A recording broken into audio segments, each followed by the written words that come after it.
Good morning and welcome to Your Finance TV. I'm Mehdi Sunderji, stepping in, pinch hitting for Scott Duxbury, who's enjoying a little bit of R&R somewhere in the Netherlands.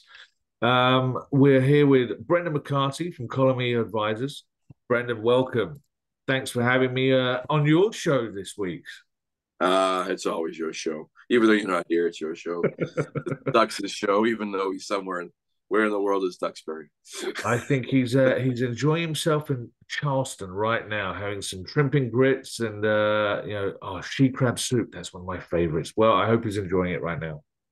Well, hopefully the weather's better than it is up here. Yes, I'll take it. So always something to talk about in the markets. It's been a bit of a strange one, I've got to say. It feels like there were some big blow up names last week. Nothing really happened in the market though. So net, the markets are a little bit subdued, although there were, things like Lyft, which we saw taken apart quite aggressively, and they're questioning their underlying business decisions.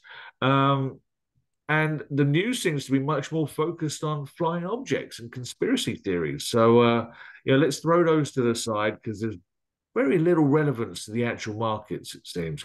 But all eyes are on the CPI tomorrow. Is it all about inflation, Brandon? This seems to be dominating news flow right now, right? Inflation, disinflation. Is the Fed going to hike? For how long? When will they start cutting? I also saw a note this weekend that what was it? Americans with college degrees saw a 7.4% inflation adjusted drop in their income last year. This is the steepest since 2004.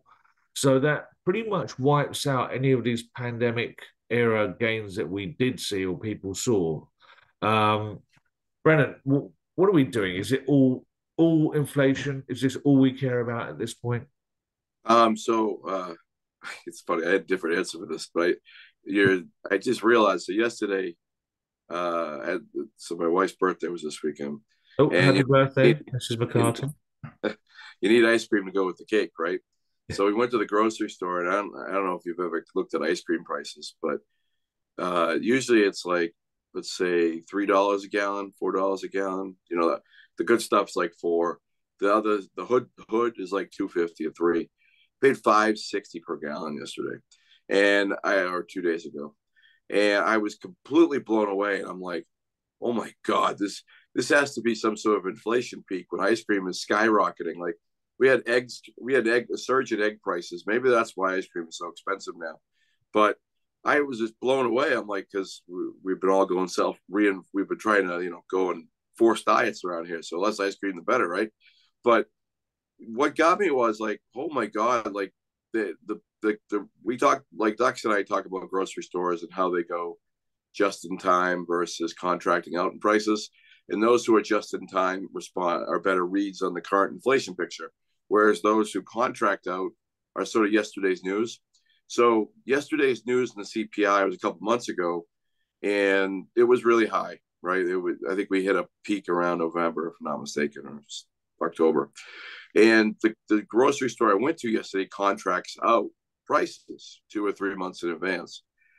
Their prices were sky high yesterday. So they kind of tell you their yesterday's news. The grocery store that we go to otherwise, the prices are all coming down. They're coming down rather quickly in some cases, as supply has really caught up to demand in many ways.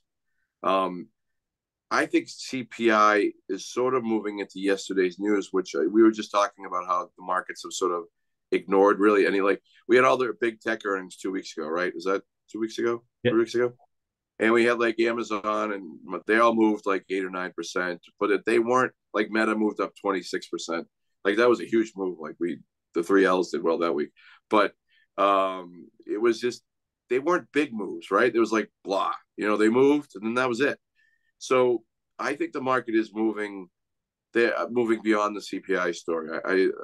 In a way, for now, because I think inflation is moderating. Yeah, I think it will perk back up later. I think the story you need to focus on now is more China, and I only say that is because this past week we do a thing called the rundown on Mondays where we incorporate what's here in this show, and we also incorporate the three L's, and then we take all our market views and spit them on 4 pieces of paper. So it makes it easy for somebody to read or get bored, one or the other. But in long story short, we saw a lot of China-related stuff reverse this past week. The Hang Seng, after a huge run, reversed lower below support. The Shanghai Comp moved lower. The industrial metals, global industrial metals, reversed lower. The Aussie dollar, which ties those metals, reversed lower against the US dollar. And the CAC 40, which is French and heavy luxury spending comes out of China into France, it reversed lower. I don't know if this is something like we've been talking about the China reopening being such a big deal. Ooh, all these Chinese are going to spread the globe and they're going to spend their money. What if they're not? Like, that's what we've been asking the last few weeks. Like, what if the Chinese economy does not turn on a heartbeat? The people that live in China do not span the globe and start spending money like crazy. What if they're just trying to get out of the pandemic, the shell shock of being locked down for months at a time, and they're finally seeing their friends or they're seeing colleagues? They're not going to travel overseas to do that. So I'm wondering if the China reopening story is fading. We're starting to see that jump into the markets. You're starting to see commodities come off, the CRBs coming off, and the inflation story reversing. Now, I still firmly believe there's too much money in this system. There's too much money in this economy. And as soon as demand picks up, it just perks inflation higher. And then we have this little stagflation story here. So I think China is more of the story than the CPI is right now. I mean, you and I, we've been in the markets for a long time. The CPI didn't matter until 2 years ago or about a year and a half ago. It's a flawed number. All of a sudden it matters, but it really doesn't. Like, these Fed governors have talked themselves into believing it matters, but it really doesn't. It's just, I mean, it's all about the price of ice cream. And that doesn't factor through the CPI. That factors through to drop in spending and income and other things. So I think the story is China. And I think that's what we need to watch in the short term. I think the market may be sniffing a little bit on it based on what happened with certain indexes and certain commodities and certain currencies this week. It's definitely going to be one to watch. I'm inclined to agree. Well, first of all, I definitely agree with you in regards to the CPI. I think it's been a non-event number historically, and suddenly it's now the be-all, end-all for everyone because the Fed's kind of front and centered it. It'll be interesting to see what happens tomorrow when, one way or the other, right? Is it going to have a material impact on markets? Are we just going to brush it off and move on and just have a reason to just get on with our lives, or is it just going to have some sort of material impact? But we'll see tomorrow. I agree that it really isn't. It is a flawed number. I think you nailed it on that. The Chinese story, I think that makes sense as well. Are they coming out of lockdown? Is their first knee-jerk reaction going to be to go buy a new Louis Vuitton handbag? Maybe not. Maybe we'll go see our friends and hang out and just catch up on things and realize how precious life is, and it's actually more about people and events and stuff rather than the material things, and they might not spend as much as they were. So yeah, that's one to kind of watch and see how it rolls out. But we are in the thick of earnings still. So lots to talk about in regards to earnings this week as well. Let's kick off with Airbnb. This is a company I'm a huge fan of the company and management, which I feel is kind of rare. I'm either one way or the other, but I like both in this case. Things are pointing to a robust travel market for Q4, but Expedia did come out and raise some concerns. But I believe they're blaming weather and not demand. So who knows how people are going to see things. Do you think that Airbnb is going to rise to the occasion? So in the opening, we just cited China, right? Yes. Bloomberg is saying that China is a key variable for Airbnb on the outlook. Chinese travelers are going to be coming here in droves and renting like crazy. Again, is that going to happen? This is what this report's going to be really. Airbnb is going to tell us that. It's going to be like, all right, this is going to be one of those key reports that you look at and you're like, well, it's just Airbnb. Well, they're about to confirm or deny what I think may be percolating in the charts. So Airbnb surprised last quarter, I think, if I'm not mistaken. People thought numbers would be lower and they surprised higher. Actually, you've seen a lot of surprise with this quarter in general, I think, if I'm not mistaken. Weather has been dreadful locally. It's hard to ski in sub-zero weather. I know out west has been much better, but the Northeast has been horrendous. And I know this quarter doesn't take into account January, if I'm not mistaken. I think it's taken into account the last quarter through December, if I'm not mistaken. So you're not going to hear about they're going to give an outlook, and they're going to say, all right, weather weather hurt us a little bit in January. And then we're going to tell you if the Chinese investors are coming over, or Chinese travelers are coming over. It makes you wonder. Like I love Airbnb because I've always thought they do it right from a rental investor. Like they give you the fancy pictures, they give you the easy interface. They took home away in VRBO and like basically pushed them aside and said, "You guys aren't doing it right. We're doing it better." The stock itself, it reversed lower though. So again, this is another reversal, like a curious reversal. I know markets were lower last week, so things reversed. That makes sense, but it makes you wonder if this is a curious reversal tied to all those variables I just said. And Airbnb is about to tell us demand's not there yet. Now, I know from when I used to rent my place up north, the demand for that would pick up right around now, February into March, where the rental, January it would start. But you would start seeing people as soon as the weather got nice. And we had sunny weather this weekend. And it just felt good to be in the sun, right? It feel like living in a cave for the last several months. You feel good about it, and all of a sudden you start renting. You start thinking about the summer vacation. And I wonder if they'll start saying, all right, that early demand is picked up or not picked up. It'll be an interesting report. The stock is telling you, investors are telling you that the report is going to be weak, I think. And I think maybe China's a variable, maybe the weather's a variable. It's always the outlook. It's not what happened in the past. They probably will beat the past. They have been several times. So I would just say the outlook is key. It will tell us a lot going forward. Definitely one for the books to watch as a barometer of the bigger picture. Roblox. Well, I can't even say it. Roblox reports pre-market on Wednesday. This is an interesting name in our household, certainly. My kids seem to be back playing on it. They kind of took a hiatus, and it was almost persona non grata for a while, where just no one cared about it. But they're definitely back involved. But they're not spending on it. There haven't been, can I get some money for Robux? Any hassles going on recently? So that I found kind of interesting. So it'd be interesting to see how that plays out. This was obviously a COVID darling, entertaining children for a while, but it's definitely come off its highs.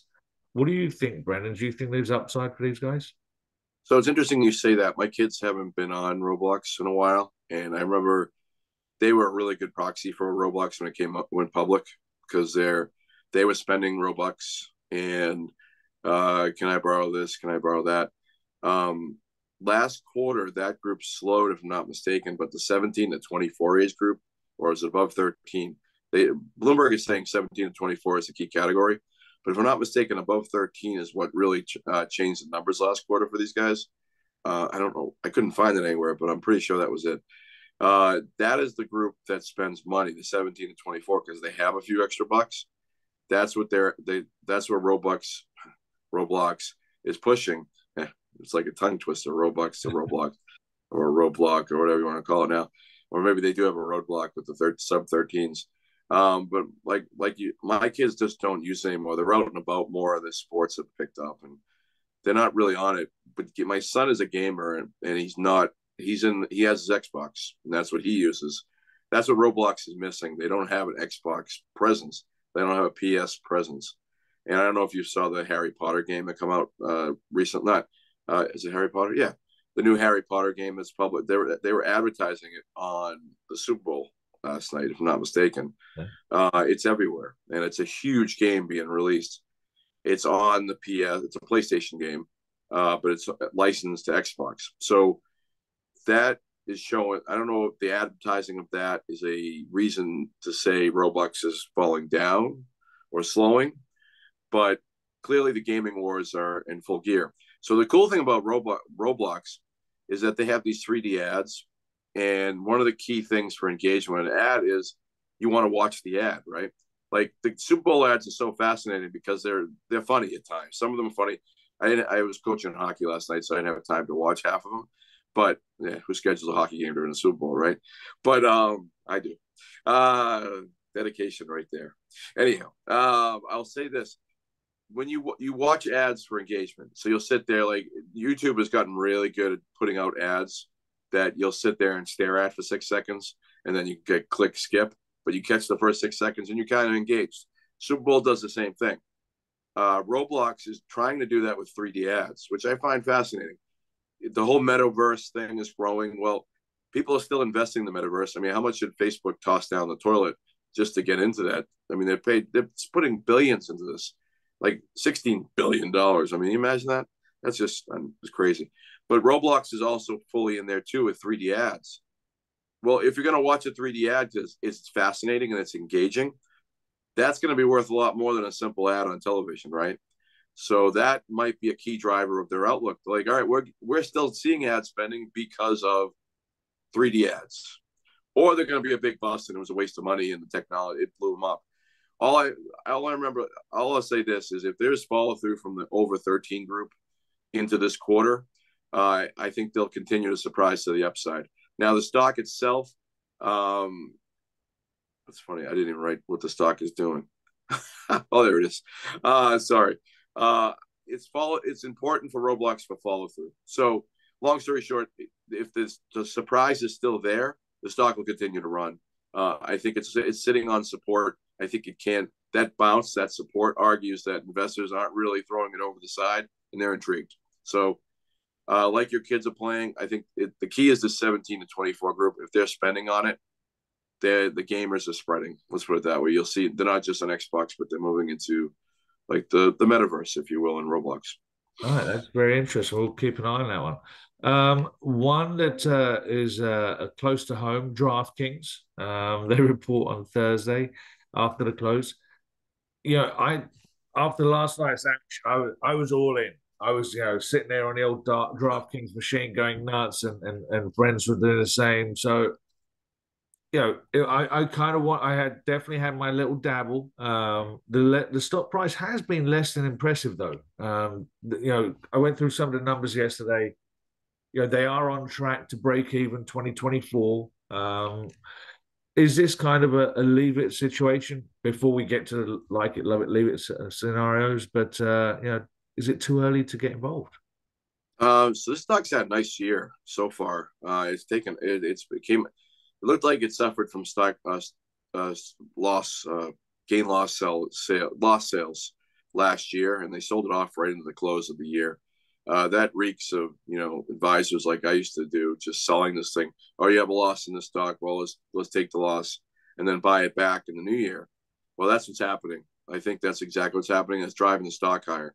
Around here up in Mass, we got sports gambling approved on the 31st at the Win, or whatever it's called. It's not called the Win. It's called the Encore.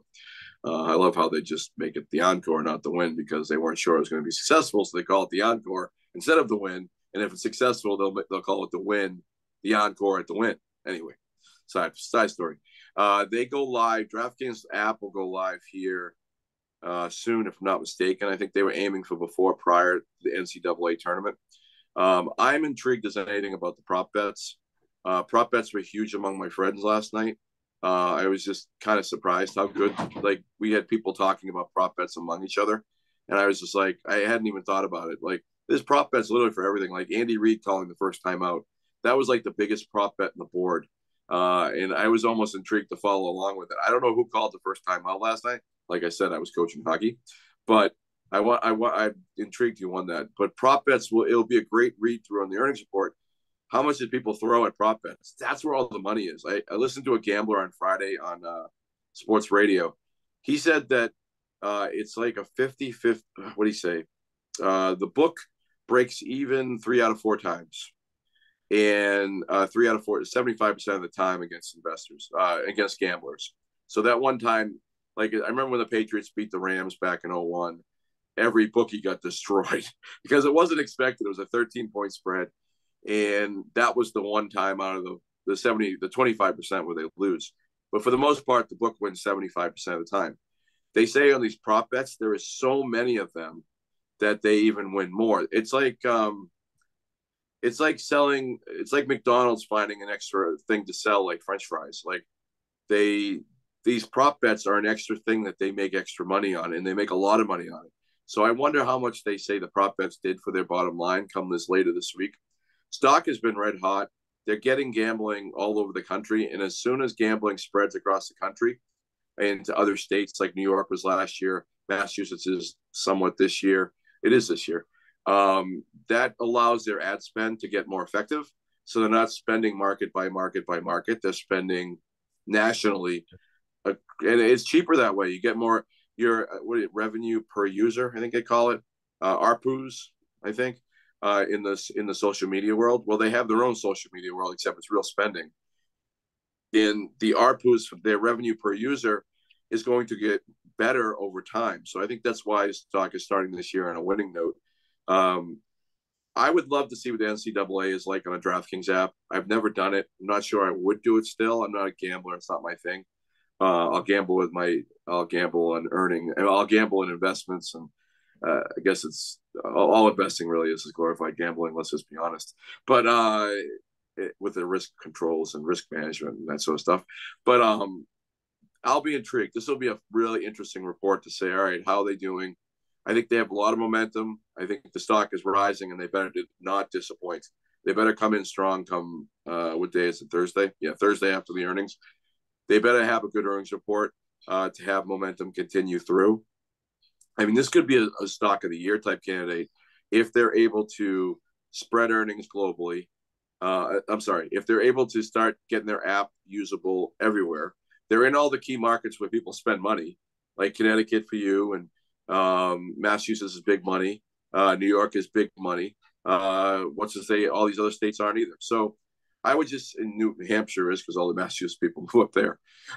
So it's going to be a very interesting report. It'll be a nice summary of what happened yesterday, and leading into it. And gambling is the thing on sports radio. It's the gambling. It's everywhere. It's tied into sports everywhere. It's amazing how we used to be wary of gamblers in sports. Remember Tim Donaghy in NBA? That stuff seems to be such ancient history, and now we'll just gamble at will. It's interesting. It'll be a great report to read through. Stock is strong. It needs a continued strong outlook and continued to move forward, because I think a lot of people are buying back in after selling last year. It's interesting you say what you said about the prop bet side, because I was betting quite aggressively on the Chiefs yesterday. Nice call. And I won on my core bets, but the amount of prop bets I had certainly ate into my profit margin. Yes, so, they said that the gambler said that you get it. It's like oversampling your book. So if you know how they say the basic sample of a stock portfolio is like 25 positions or something. You ever hear that before? Asset allocation. You should never have more than these funds have like 5,000 positions, whereas they only really need 25 to get the same return. Well, the gambler said people will look at all these prop bets and they'll be like clicking them one after the other, and they won't think twice about it, and they'll break even. So when they break even, the house wins. That's just the way it. And more often than not, like among I think my friends, I think a lot of them were more losers than winners, if I'm not mistaken. It was all profits. But it's just a fascinating tiny little thing. And we have an election coming up in a couple of years. Who knows if they get into politics, all the gambling of all sorts of type things. So it's a very fascinating business. It is surrounding us everywhere. It's amazing how we don't care about how it can influence the sports anymore. And maybe it can't because it's everywhere. we used to, certainly the bookies in the UK used to bet on politics. We used to have all the elections on there. We used to have I remember betting on the next pope. They bring everything into it. It was, I've got to say, it was great, but accurate. Like they're really accurate. Like the elections here, they don't look at polls here. They go overseas to the UK and they look at the betting odds. And I did during the election night. It didn't work for the Trump election, but it worked for the Biden election. Biden win, I should say, not Trump. It didn't work for the Trump win, but worked for the Biden win, and it worked for the Obama win before that, right? Obama, yeah. So the betting odds, they're very, very accurate. Like when you put real money on the line, you get honest views. Yeah. When you put fake, you don't put any money on the line. You ask them, who you voting for? I mean, you're not going to really put any thought into it. You're going to be like, yeah, whoever. But if you put money into it and you put research into it, and this is what Draftkings does, like the world is their oyster, if you will, if this continues. All right. Well, we'll definitely be on that train. We are to the favorite part of the show. Like it, love it, leave it. Brendan, we got some interesting names this week. Shall we kick off with Palantir? Let's go. Today, I believe.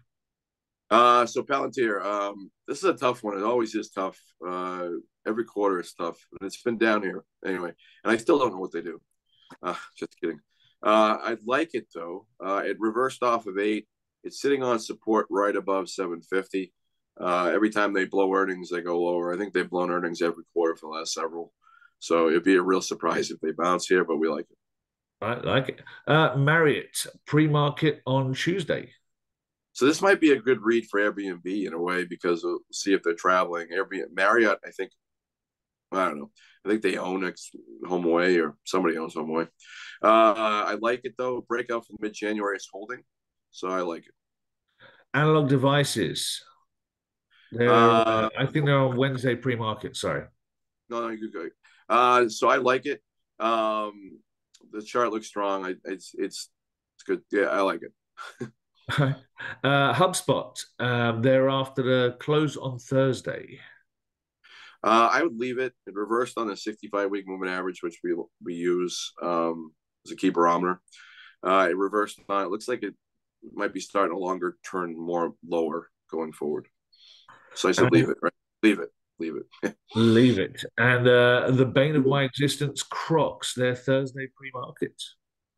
So everybody, it's funny. We all use like flip-flops and stuff, or slides in sports. They all use Crocs now. All my kids, it's amazing how many kids use Crocs.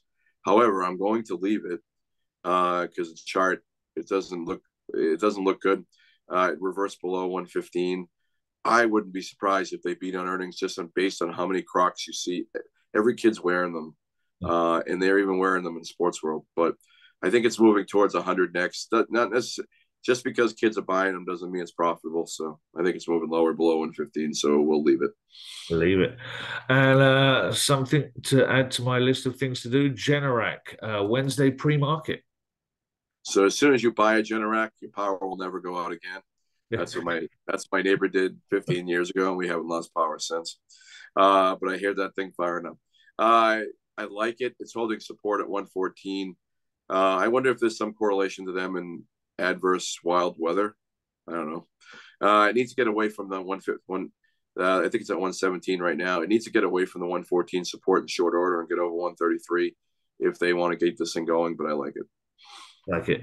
Brendan, I want to thank you for your time. Thanks for letting me step in for Scott, or Ducks. I can't believe I called him Scott. It's always interesting talking markets with you, and I love it, like it, leave it. So thank you for sharing your thoughts, Brendan. Well, thanks for joining, and thanks for jumping in, and we'll see you next time. I'll see you next time.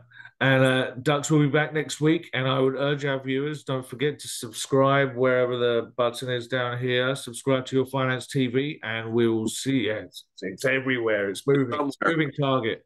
Pointing right at you. It's like one of those balloons in the air that we're going to shoot down.